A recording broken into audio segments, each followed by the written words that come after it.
गरुड़ पुराण 8वां अध्याय। जब आत्मा ने अपने पापों का फल भोग लिया, जब उसके भीतर सच्चे प्रायश्चित की अग्नि जल उठी, तब एक प्रकाश उसकी ओर बढ़ता है।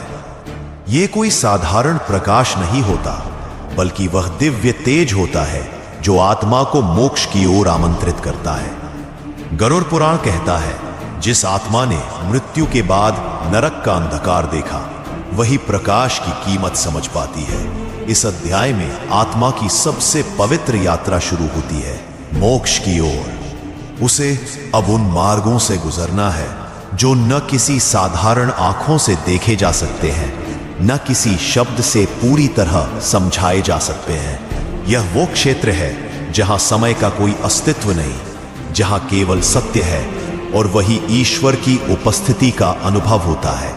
लेकिन मोक्ष पाना इतना सरल नहीं होता। अंतिम परीक्षा अभी भी बाकी होती है। आत्मा से पूछा जाता है, क्या तू अपने हर कर्म की जिम्मेदारी लेने को तैयार है? क्या तू हर उस व्यक्ति को क्षमा कर पाई है जिसने तुझे दुख दिया?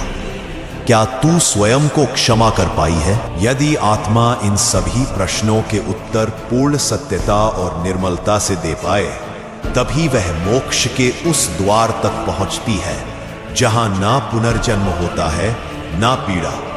वहां केवल शांति है, केवल दिव्यता।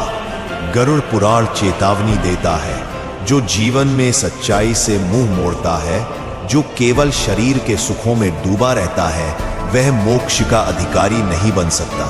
इस अध्याय का उद्देश्य है हमें भय नहीं, चेतावनी देना है। एक चेतावनी की जीवन कोई खेल नहीं।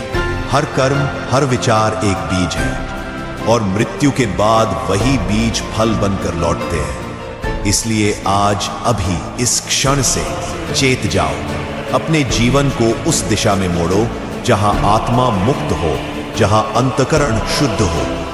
क्योंकि मृत्यु जब दरवाजे पर आएगी, तब पछताने का समय नहीं मिलेगा।